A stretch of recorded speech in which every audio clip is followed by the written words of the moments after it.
Bonjour. Je vais vous proposer aujourd'hui de voir ce que l'on ne voit pas habituellement, c'est-à-dire l'interaction des photons gamma ou X dans la matière. Hein. Donc c'est un sujet qui peut intéresser les radioprotectionnistes, les gens qui font la mesure nucléaire, euh, les radiologues aussi, nous en reparlerons. Voilà. Donc effectivement, nos sens ne nous permettent pas de voir les photons gamma ou X. Et bien entendu, on est incapable de suivre leur trajectoire dans la matière. Donc c'est une question que je me suis posée pendant longtemps, hein, qui m'intriguait, et pour y répondre, eh bien, j'ai créé mon propre code Monte-Carlo, il en existe d'autres, hein, on en reparlera, qui permet de simuler des trajectoires de photons gamma dans les matériaux. Alors, ce que je vous propose aujourd'hui, c'est de nous intéresser à trois matériaux différents. Tout d'abord, on va regarder ce qui se passe dans l'eau, puis on verra pour différentes énergies. Ensuite, alors l'eau c'est nous, hein, voilà, on prendra un photon dans l'eau. On verra comment nous sommes transparents, plus ou moins transparents aux photons gamma ou X. Ensuite, nous nous intéresserons au plomb, matériau de prédilection pour ce qui est de la radioprotection. Et ensuite, on regardera dans le germanium ce qui peut se passer, notamment en forte énergie. Vous allez voir, ça peut être surprenant. Hein, le germanium, semi-conducteur, matériau qui permet de faire des détecteurs. Voilà, donc c'est parti. Vous avez ici, donc, dans un premier temps, un cube en eau de 30 sur 30, dans lequel on va envoyer des photons gamma de 1 MeV. Hein. Tout ça, c'est paramétrable.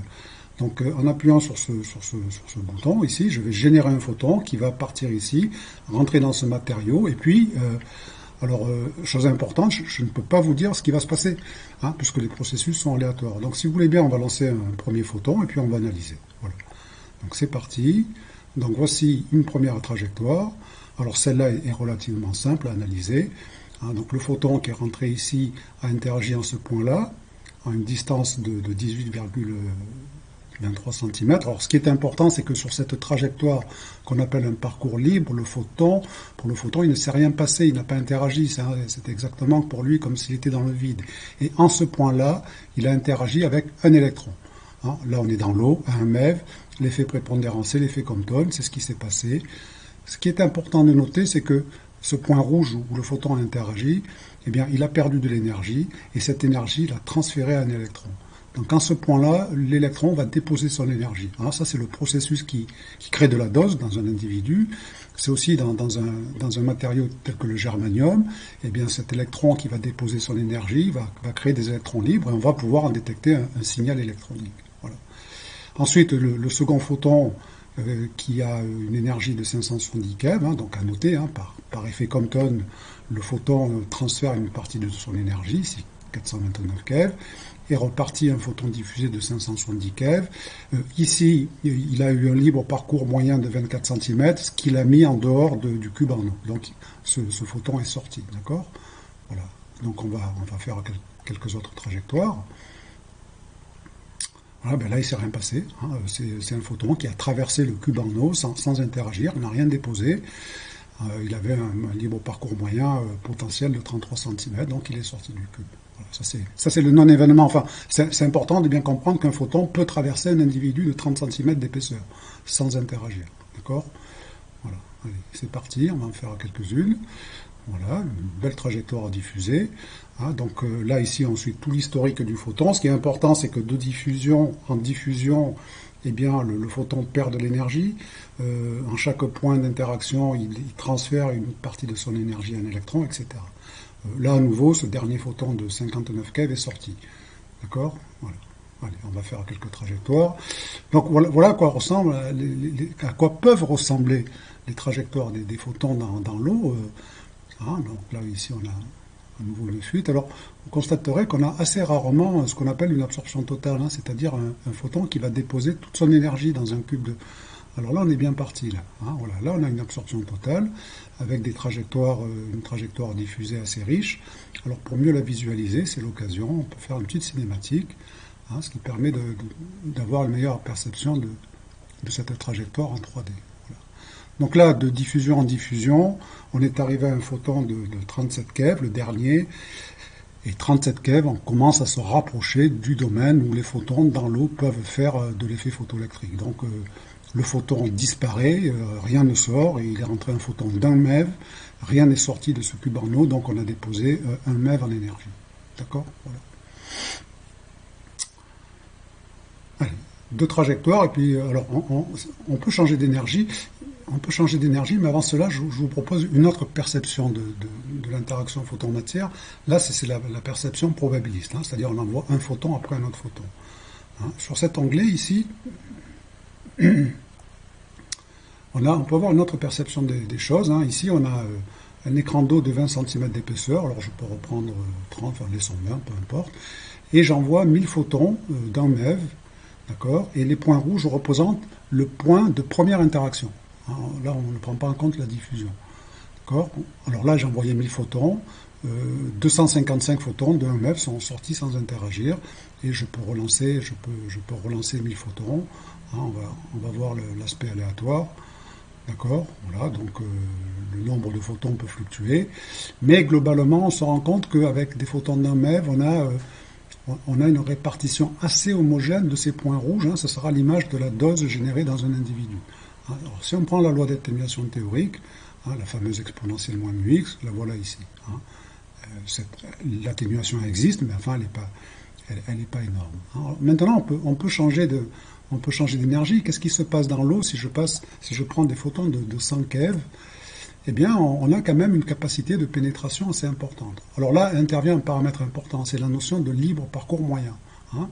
Je répète, le parcours libre, c'est la distance entre un photon qui est rentré ici et qui aura interagi, par exemple, à cette profondeur-là. Eh bien, si on fait la moyenne de tous ces parcours libres, on obtient ce qu'on appelle le libre parcours moyen.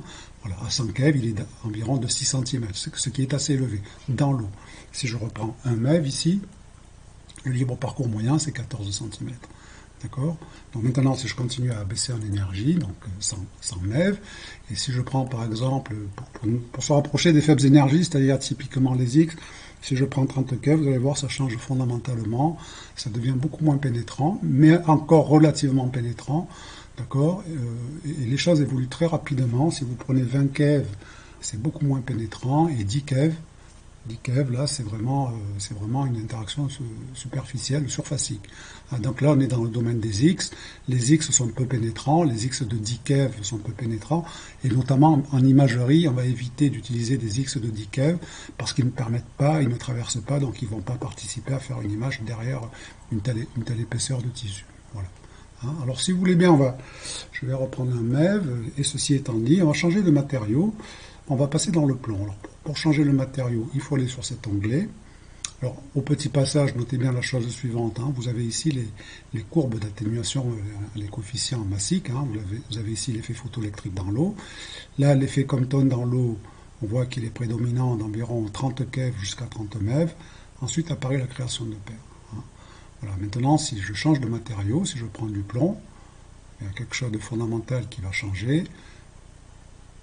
C'est l'effet photoélectrique. Hein. L'effet photoélectrique, on a un Z élevé, l'effet photoélectrique va devenir prédominant jusqu'à des énergies beaucoup plus élevées, de l'ordre de 600 keV. Alors, qu'est-ce que ça va changer pour nous? Si on revient sur la trajectoire au photon, on va changer de dimension, on va prendre un petit cube, hein, sinon on va prendre un cube de 5 sur 5, ça sera suffisant. Je vais reprendre des photons de 1 MeV, ça va se remettre à l'échelle. Hein, voilà. Je vais renvoyer un photon de 1 MeV dans 5 cm de plomb. Alors qu'est-ce qui s'est passé? On a un libre parcours moyen assez modeste, et là on a fait directement un effet photoélectrique. D'accord. Voilà. Donc c'est l'intérêt du plomb, c'est que le photon diffuse peu et a tendance à être absorbé. Donc après ça peut avoir un effet aléatoire, voilà, la profondeur. Alors là on a un photon qui a traversé, d'accord, il a eu un libre parcours de 5 cm. Alors ce qu'il faut savoir, c'est que le libre parcours moyen des photons d'un MeV dans le plomb, c'est 1 cm. Hein, donc c'est une valeur moyenne. Hein, si on reprend cette représentation ici, là dans le plomb, vous voyez que je vais prendre une épaisseur de 5 cm. Voilà, mais certains photons peuvent sortir. Hein. Là on a 14 photons qui sont sortis, mais la courbe d'atténuation est beaucoup plus marquée, bien entendu. Donc je reviens sur mes trajectoires ici, hein, concernant l'interaction des photons dans le plomb. Alors comme je dis, c'est moins amusant, il y a moins de diffusion. Hein. Si je prends un photon de 100 keV, vous allez voir, c'est radical. Hein. Il n'ira pas loin, selon toute vraisemblance, a priori. Hein, voilà, tiens, 0. Je recommence. Voilà. C'est vraiment des parcours submillimétriques. Donc 100 keV dans le plan, on va vraiment pas loin. J'y reviendrai. Par contre, on peut prendre 3400. Alors, je dirais pourquoi 3400. Si on prend des photos en 3400 keV, là, on peut avoir, même dans le plan, des effets de diffusion. Voilà, on a de la diffusion qui s'est terminée par un effet d'absorption totale. On est parti de 3400 keV. Le second photon a perdu beaucoup d'énergie, à peu près la moitié. Et puis voilà, le quatrième, 200 keV, lui, on est en plein dans l'effet photoélectrique, il va interagir. Voilà. Encore une petite trajectoire. Voilà, donc il ne se passe pas grand-chose. Ça, on ne maîtrise pas les parcours. Voilà ce qu'on peut avoir dans le plan. Ça peut un peu diffuser, ça ne reste pas l'effet majeur malgré tout. Voilà, une petite diffusion avec un photon qui est sorti suite à une première diffusion. Alors pourquoi 3400 keV? Je vous explique rapidement. Si je reviens ici, en fait, en changeant, en mettant le coefficient massique total, voilà, tac, je reviens ici, on se rend compte que à 3400 keV, on a un minimum ici. L'effet Compton baisse, l'effet photoélectrique aussi, et puis il y a la création de paires qui apparaît. D'accord. Donc voilà, c'est l'énergie pour laquelle on a le libre parcours moyen à 3400 keV le plus élevé possible. Je mets 3400 keV. Voilà, le libre parcours moyen, c'est 2,8 cm tout de même. Alors, une autre représentation, si l'on vient ici, si on prend, maintenant je suis dans le plomb, une épaisseur de 5 cm, on l'a vu, ce qui va se passer rapidement, c'est que si on baisse en énergie à 100 keV, 5 cm de plomb, c'est beaucoup trop.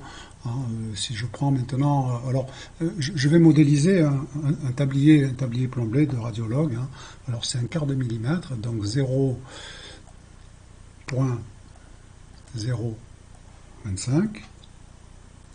Voilà, je modélise un quart de millimètre en plomb. Alors, à 100 keV, il y a encore...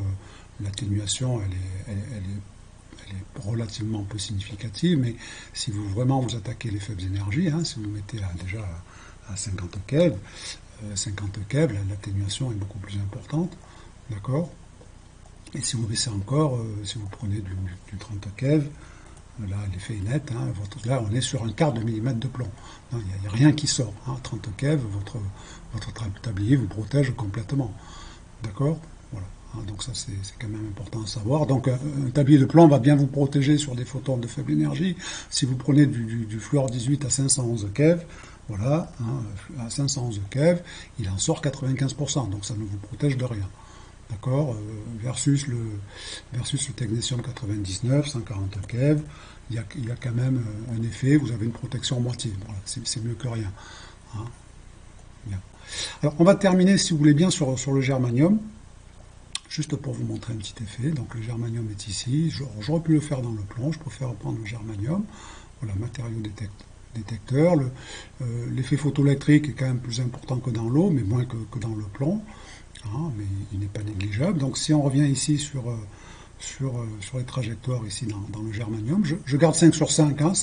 Alors des détecteurs cubiques, c'est assez rare. En général, c'est cylindrique, voire sphérique dans certains cas, mais rarement cubique, mais enfin bon, les dimensions sont là. Et si on envoie donc un photon de 1 MeV dans ce détecteur, ce qui est important lorsqu'on fait de la détection, notamment la spectrométrie gamma, c'est que le photon dépose toute son énergie. C'est la condition sine qua non pour mesurer cette énergie. D'accord. Alors, est-ce que c'est un événement qui arrive couramment? Assez, oui. On a quand même de la diffusion qui s'est terminée, vous voyez ici, par une absorption totale. Voilà. Donc on peut refaire quelques trajectoires. Voilà, là c'est une paire de comptage, le photon n'a pas interagi du tout. Bien sûr, ça intervient dans le rendement. Là, on a un photon qui a diffusé une fois, donc on a un dépôt partiel d'énergie. On a déposé que 56 keV. Notez bien, on a un angle de diffusion très faible, donc l'énergie perdue est très faible. 56 keV. Voilà. Donc tout ça, là, c'est un événement qui ne participe pas, voilà, à nouveau une fuite, un événement qui ne participe pas à créer par exemple un pic d'absorption totale en spectrométrie gamma. Donc c'est pas si... voilà, là à nouveau un photon qui est sorti. Voilà. Alors si je simule, on ne va pas en faire 10 000, hein, si on veut passer à un aspect statistique, je reviens ici, je vais reprendre 5 cm de germanium, hein, et donc si on envoie des photons d'un MeV, on va se rendre compte que voilà, il y a un assez grand nombre de photons, enfin une proportion non négligeable de photons qui n'interagissent pas du tout, et parmi ceux qui interagissent, eh bien la plupart vont diffuser parce que dans le germanium, hein, un MeV, nous sommes ici, c'est encore en première interaction, c'est l'effet Compton qui prime, d'accord? Alors si on baisse en énergie, je reviens sur la trajectoire, hein, si je prends du 300 keV, on va voir que l'absorption totale sera beaucoup plus fréquente. Voilà. Donc on a une absorption totale, hein, avec très peu de diffusion. Voilà, absorption totale, absorption totale. D'accord? Donc le rendement d'un détecteur, en général, il est maximum aux alentours de 100 keV. Hein. Voilà. Après, il y a la fenêtre qui peut jouer, qui peut filtrer, mais globalement, entre 80 et 100 keV, c'est là où vous avez les meilleurs rendements de détection. D'accord? Hein, donc, comme on l'a vu à un MeV, eh bien, l'absorption totale est moins fréquente, mais bon, on y arrive quand même. Hein, quand on envoie des centaines de milliers de photons, on finit par avoir des phénomènes d'absorption totale, même si ce n'est pas la majorité. Alors on pourrait se poser la question, je vais terminer là-dessus, voilà, une absorption totale. Comment font les radioastronomes pour détecter les fameux sursauts gamma, des photons de très forte énergie? Est-ce qu'il leur faut des détecteurs de grande dimension? Parce que vous sentez bien que l'absorption totale, elle est liée au volume, à la dimension du détecteur. Hein. Si j'avais pris 30 cm sur 30 de germanium, on aurait eu plus d'absorption totale. Eh bien, je vais prendre un photon de 10 MeV et regarder ce qui va se passer.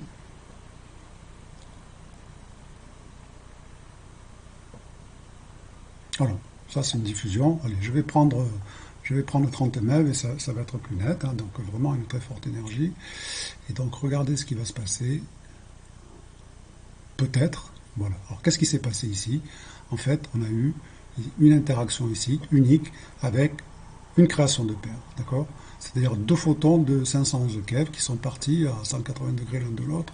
Alors ici, les deux sont sortis, on a ce qu'on appelle, l'on appelle un double échappement, mais à très forte énergie, bah, ces radioastronomes, enfin pas radioastronomes, hein, c'est les gens qui font la physique des gammas de forte énergie et d'origine cosmique, eh bien ils ont la chance pour eux de bénéficier de l'effet de création de paires, et ce qui permet d'avoir des rendements de détection assez élevés, hein, parce que paradoxalement, ces photons de très forte énergie interagissent très bien par ce processus-là dans le matériau.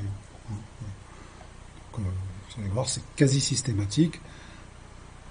Alors pour que ça marche bien, il faut que les deux photons de 511 keV interagissent à leur tour de façon totale. Voilà. Allez, encore une petite création de paire. Voilà. Tac. Voilà. Un second photon. Ah, et ben il est sorti. Hein. Ça, comme je vous l'ai dit, on ne maîtrise pas. Hein. Ça, c'est l'aléa, hein, pour ceux qui s'y intéressent. Voilà. Création de paire avec un photon qui est sorti, le deuxième ici qui a beaucoup diffusé. Hein, mais on voit effectivement que c'est un phénomène très probable et qui se produit à 30 MeV de façon quasi systématique. On le retrouve ici, à 30 MeV, on est là, d'accord, et c'est la création de paires qui est largement prédominante. Voilà, alors avant de vous quitter, je voulais vous poser deux questions. Je ne vous donnerai pas de réponse, je vous laisse chercher, c'est le tirer sur les neurones un petit peu. Lorsque vous étiez petit à l'école, avec le cartable dans le dos, on vous a dit les particules chargées interagissent entre elles parce qu'elles sont chargées, et les particules neutres n'interagissent pas avec les particules chargées. Or ici, nous n'avons fait que parler d'interaction de photons avec les électrons. Alors, vous aurez tant menti. Donc je vous pose la question, comment se fait-il que les photons interagissent avec les électrons? Ça c'est la première, hein, question. La deuxième question, je vais revenir ici, sur ce schéma, si vous voulez bien. Par exemple, je vais prendre quelque chose d'un petit peu plus, conséquent. Hein. Voilà, je vais prendre 10 cm. Voilà. Ma deuxième question, elle est simple. Pourquoi un photon a-t-il plus de chances d'interagir au début qu'à la fin du matériau. D'accord? Voilà, question simple, hein. Pourquoi est-ce qu'un photon a plus de chance, quelle que soit l'énergie au demeurant, quel que soit le matériau, on constate qu'il y a plus d'interaction au début de la cible, de l'écran, qu'à la fin. Pourquoi un photon, donc, a-t-il plus de chances d'interagir au début qu'à la fin? Voilà. Eh bien, écoutez, j'espère que cela vous aura intéressé. Ah, donc, pour information, hein, ce petit outil fait partie du pack pédagogique de Dosimex. Hein. Bon, il permet de faire beaucoup d'autres choses. À l'occasion, j'y reviendrai, en vous souhaitant une bonne fin de confinement, puisque cette vidéo a été faite depuis l'Open Space Schmebelmer en pleine période du confinement. Merci, au revoir.